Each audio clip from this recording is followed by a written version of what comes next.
বাজার আপনার বাড়ি তো এখানে? হ্যাঁ, ও যে আপনার পিছে দূরে আমরা দেখতে পাচ্ছি গাছে ভরা একটা জায়গা, বেশ ভুতুড়ে একটা জায়গা, ওই জায়গা সম্পর্কে কি জানেন? ভুতুড়ি জায়গাটা থান থান বলে।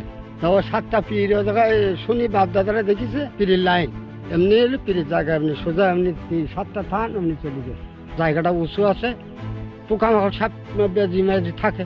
কেউ বলে থান, কেউ বলে ভুতুড়ে ঢিবি।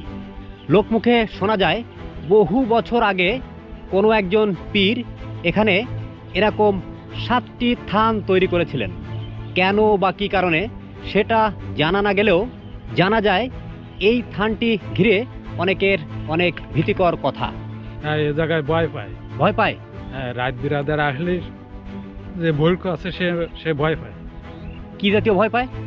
জেনবতির কাজ বাজ আছে, তারপর সাপ, ও আজাতা সাপের জায়গায় ও জাত সাপও থাকে, ডাঁড় সাপও থাকে।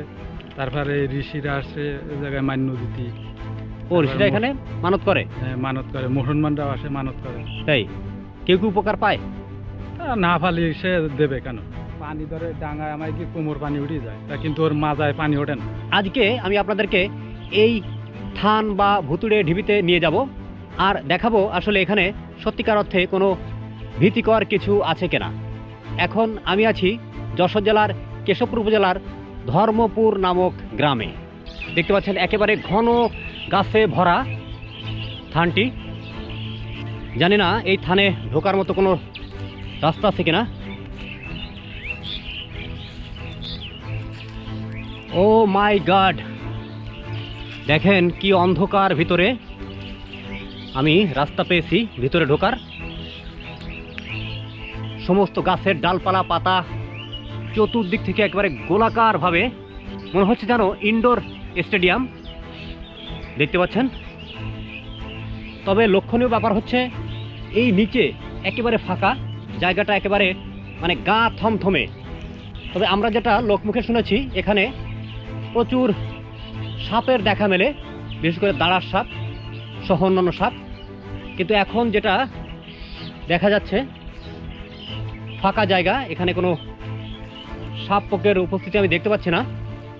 আবার কেউ কেউ বলে এখানকার যে সাপগুলা সেগুলো নাকি সহজে চোখে পড়ে না, অর্থাৎ জিন জাতীয় যেটা ধারণা করা হয়। আমি এখন পুরোপুরি একাকী, একদম একাকী এই থানের মাঝখানে দাঁড়িয়ে আছি।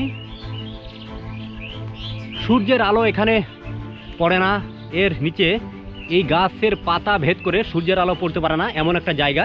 যেহেতু কথিত আছে এটা পীরের তৈরি, তো সম্ভবত বন্যা কবলিত বা গঙ্গা কবলিত বা প্রাকৃতিক দুর্যোগ থেকে মানুষকে রক্ষা করতে বা নিজেরা যে পীরের আর কি যে শিষ্য বা অন্যান্য যারা লোকজন থাকতেন তাদের নিরাপত্তার স্বার্থে হয়তো উঁচু করা এই জায়গাগুলা। ইতিবাচক ভাবনার পাশাপাশি নেতিবাচকভাবে ভাবলে এটাও মনে হতে পারে হয়তো কোনো একটা সময় ডাকাত দল বিভিন্ন এলাকা থেকে, আশেপাশের এলাকাগুলো থেকে ডাকাতি করে হয়তো এরকম কোনো জায়গায় গাছে আচ্ছাদিত এরকম কোনো নির্জন জায়গায় বসে সেই ডাকাতি করা যে মালামাল সেগুলো হয়তো টাকা পয়সা মালামাল ভাগাভাগি করতো। আমার এক চাষা এই জায়গায় মাছ মারত। হ্যাঁ, মাছ মারতে লাগলে হঠাৎ একদিনকে রাত্রি ওরে ঠেসি ধরল। তাই তারপরে ঠেসি ধরলে ও নিজেই কুস্তাকুস্তি করতে করতে আল্লাহর রহমতে সে মনে হয় কি দেখি করে সে বাইসি বাড়ি চলে গেল রাত্রি। আচ্ছা, কি অদ্ভুত জায়গা। আচ্ছা, আপনি যেটা বললেন তো অনেকে যেটা বললো এখানে সাপ থাকে। এই সাপের তো আমি নিজে ঘুরলাম, আপনাকে সাথে নিয়ে আসলাম, কোনো সাপের তো দেখা পেলাম না। সবাই দেখতে পান। ও তার মানে কি ওগুলো জিন জাতীয়? জিন জাতীয় হয়ে যায়। একবার আছে সাপুলিরা এই জায়গায় আইলো। হ্যাঁ হ্যাঁ সাপুলিরা আইলো সাপ ধরতে। হ্যাঁ, গন্ডি দিয়ে এই জায়গাটায় সাপ ধরতে আইলো। হুম। সাপ ধরতে আসলে তো সাপ তো পাইলো না, সব উঠিল কেঁচু, কেঁচুর মতো।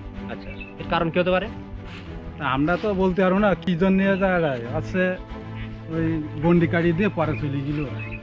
আচ্ছা, তার মানে তারা ব্যর্থ। হ্যাঁ, তারপরে তো আরে জায়গায় আর সাপ ধরতে কেউ আসে।